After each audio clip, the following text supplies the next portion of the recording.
Made in Africa, podcasting Pagats. This is our election edition for election for 2024. Today we have our special guest, KZN Provincial leader, Mr. Francois Rodgers. But he said he doesn't like to be called Rodgers. Siyabonga kakhulu kwi-DA for ukuthi isinyazelele ithuba sizozwa kahle ukuthi ihlaziyele imanifesto yayo ukuthi yona isiphatheleni kulama election abantu babathembisa ini. So I hope you're gonna enjoy this episode. Let's welcome our guest. Morning. Unjani? Siphilile wena? Siyaphila kakhulu. Enkosi. Thanks a lot again for allowing us to be in your space, for giving us your time so that we can do this interview, so that we can you will give you an opportunity to talk to people, to tell them the Democratic Alliance, what should they expect from you? Firstly, I would like to know your key priorities for this election. What are those?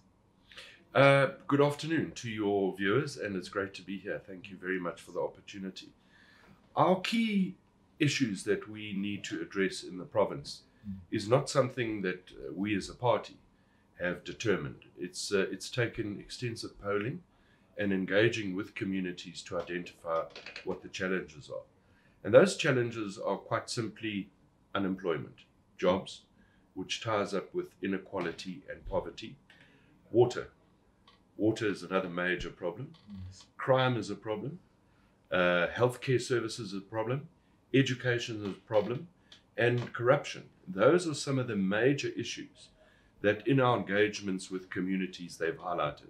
And that's why those are the key areas that we believe we need to focus on post the 29th of May. On your manifesto, you promised that you're gonna give people 2 million jobs in the space of 5 years. But currently we have in a backlog around about 12 million people who are not employed. So how are you going to manage to give people to get those jobs? Look, I'm going to speak from a provincial perspective, not from a national perspective, because I'm the provincial leader Yes. of the DA. And in our manifesto, we've promised people that we will create 300,000 jobs in KwaZulu-Natal over the next 5 years. And we don't believe that's difficult. We've got a proven track record where we govern in the Western Cape, where the DA governs. If you look at the statistics of unemployment and job creation, 78% of all jobs created last year in the country were created in the Western Cape. So we've got a model that works. We think the current model, where the current government thinks that it's an employment agency, the more people they can employ in government departments, the more jobs they create. That's unsustainable. We don't have the money for that. We're saying, and this is where we're different to the ANC, we need to partner with private enterprise and business and investment. I've just seen it today in the city of Umhlatuzi, where I've gone around, where the IFP and DA municipality is engaging with local industry and investors to create jobs. And we believe that is the solution. Government is not an employment agency. Government needs to create an environment where people want to invest money, open factories, and open businesses. That is the job creator. That is the catalyst that we need to create. And that's how we believe we're going to do it. But there are a couple of things that put investors off.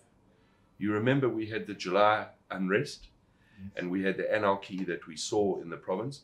Investors don't want to see that. They want to see stable governance. They want to see crime under control. They need services. Businesses can't operate without electricity, without water, and without the necessary service delivery. If you can put those key elements in place, you're going to attract investment, you're going to attract business, and that is the job creator. If businesses disinvest, like they're doing, we talk about semigration. A lot of businesses after July, after the floods and the non-repair in one of our key cities, eThekwini, have said no, they're not prepared to continue investing in KZN. They've moved across to the Western Cape. Little wonder then, you look at 78% of all jobs created last year are in the Western Cape. There are solutions, but it's not the government's responsibility to create jobs. It's the government's responsibility to create an environment to attract investment. If you look at global economies, it tells you that that is how you create jobs. As someone from the rural area, I'm coming from the rural area, and we have started our own small. Where do you come from? Majana, Okay. next to Ngolezane. Okay. Yes. I'm also rural. I come from Kokstad. Oh, okay. And I do believe that the government who supports the small businesses it's another way that to create jobs if you support small business, because if you look at us, we can hire 2 or 3 more people to come and do shooting and do the production. So Exactly. does DA believe in supporting small businesses from rural areas? Well, exactly. We've been hearing for how long about building rural economies. The ANC have promised us they're going to build these rural economies. I live in Kokstad, which is very rural. If you go to Amzimkulu, Mbuhlebezwe, and those areas, there's no rural economies. In fact, people are having to move out of rural areas into urbanized areas, Exactly. which puts more pressure on services, water, and electricity in those areas. So yes, the DA is a firm believer that small, micro, and medium enterprises, which include small rural businesses like yourself, and what you're doing here, is critically important. That's why, once again, in the Western Cape, we have a center for people wanting to open businesses. Many people have great ideas, but they don't know how to take those ideas and implement them into a successful business model. Now, in the Western Cape, you have a one-stop, I think it's called Westgrow, where you can go and you get the assistance. If you've got a successful plan in your mind, you get assistance as how to budget for that plan, how to implement that plan. You get the assistance to start building that plan. What happens now is we have a Department of Economic Development that hands out money, generally to cadres and to comrades. Go and open a business. You've seen them everywhere. There's an abattoir up the road here that was opened a few years ago. It's a private abattoir that's never seen a cow slaughtered in it. So to give people money and say, there you go and open your business without the necessary skills, capacitation, and assistance is a recipe for disaster. And that's why we see it's not working. I just want to give you the opportunity to explain or to give the another explanation. Up in 2019, you've lost a lot of black leaders, and people, especially the black people, they think that there are some race issues within the party.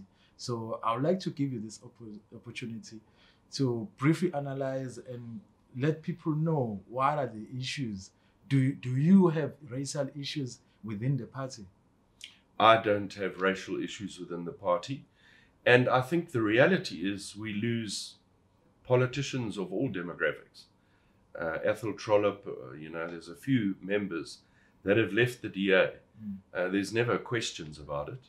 I've worked well with people like Sizwe Mtunu, who was the provincial leader. I've worked well with Zwakele Mwangu, who was also the provincial leader. I was the chairperson of the province. I never had racial issues. I never saw racial issues. Both of those people left the party for their own reasons, and only they can answer those reasons. The only person or organization that drives this racial narrative is the African National Congress. They're the only people that say,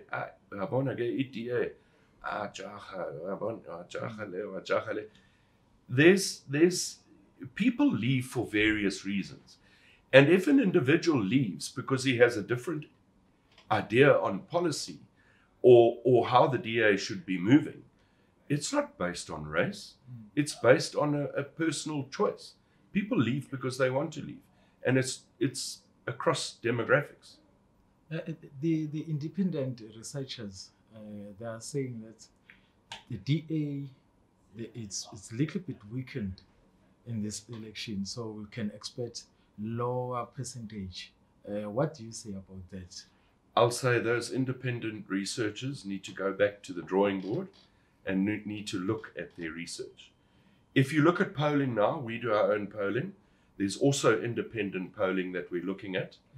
And the Democratic Alliance in the province of KwaZulu-Natal is one of three major players in this province at the moment.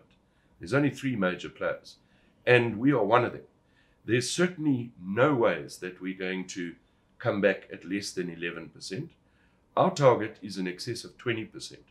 So, and myself being on the ground, campaigning, and all of my campaigners focused on rural communities.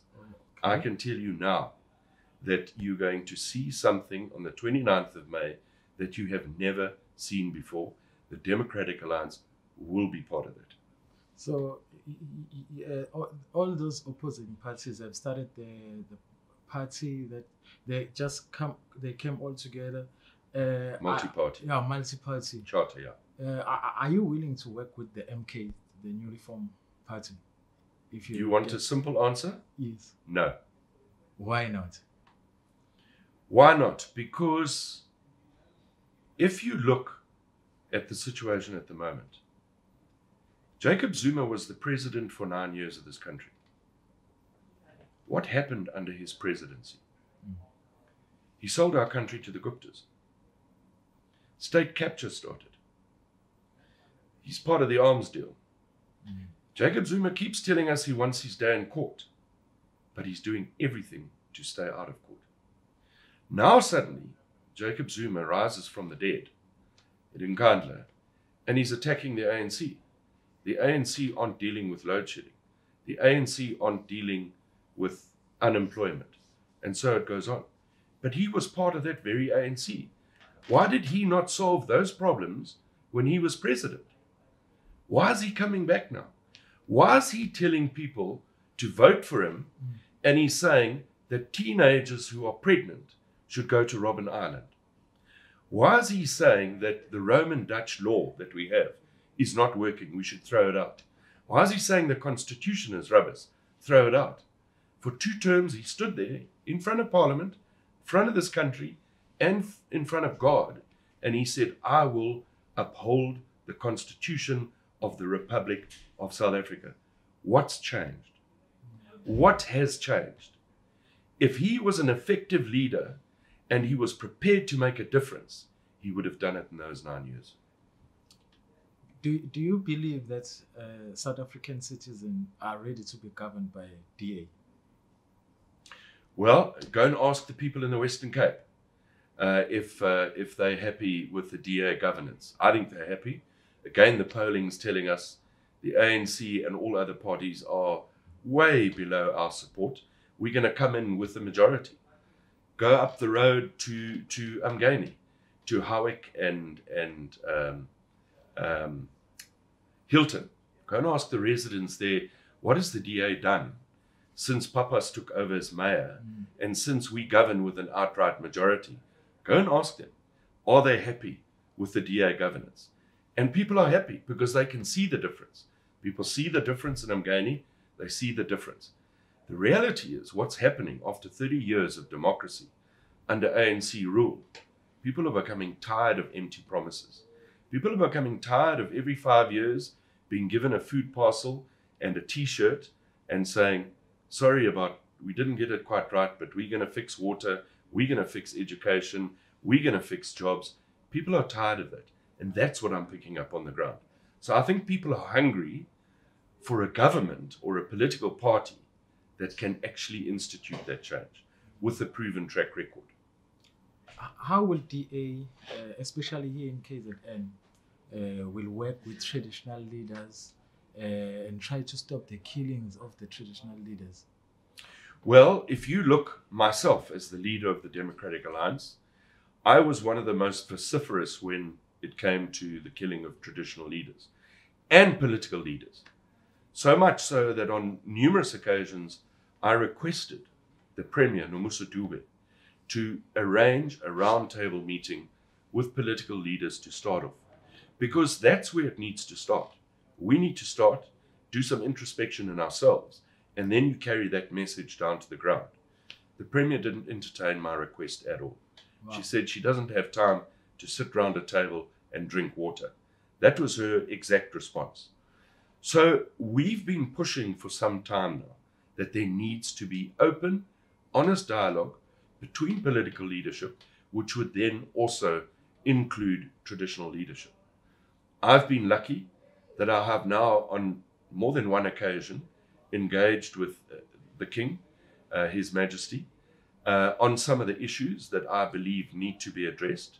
And after post 29th of May, when we're in government, the DA, I will continue that relationship with the King without politicizing his position, which is what's happening to some of the other major political role players. Because I believe the King has a fundamental role in the province of KwaZulu-Natal. And the King should not be used as a political tool, because that creates a whole lot of animosity amongst your traditional leaders. What we should be doing, and what I've been motivating, is that the King, we should be looking at assisting the King in building a commercial agricultural enterprise on his land, and a commercial tourism enterprise, that we can generate revenue, that we assist him with building that, so he can become more self-sustainable, him and the royal family, and not have this continual political interference, people grabbing microphones, people saying your praise singer can't be employed. That needs to come to an end. People grabbing microphone. So what can be your last word to the people who are watching the Made in Africa podcast? What can be the promise from the DA if they vote for a DA? You know what really breaks my heart is that people have lost hope. Yesterday I was in one of the studios in Mpangeni, and the official that was doing my interview agreed with me that people have lost hope. And my appeal to people is, don't lose hope. Don't give up. You know, we voted in the same patterns over 6 general elections now. Clearly it's not working. Clearly the ANC is not going to give you what you want. You need to use your democratic power. You need to use your vote. That can bring about the change. That is the hope. Because we need to understand in this country that democracy is a 5-year term for any political party. If you don't produce on what you've promised, at the end of that 5-year term, you can say, asifune nje, we don't want. That's the hope I'm giving to people. Use your power on the 29th. Look at the track record of political parties. What have they done in governance? And that's how you need to make up your mind. There's any last word that you're going to say in Xhosa to the cameras? Yabona iXhosa bathethe izinqunje. Yamazi ibuhlungu nje. Yonke indawo uyahamba bakhankasa. Amabantu yini bakhathele nje. They are really sad and desperate. And siyafuna change. Siyachange ivote wakhe nje. Thanks a lot for your time, Mr. Rodgers. But you said I mustn't call you Mr. Rodgers. No, Francois, please. Francois. Francois. Thanks a lot for your time. Thank you. Thank you. Aya sivale.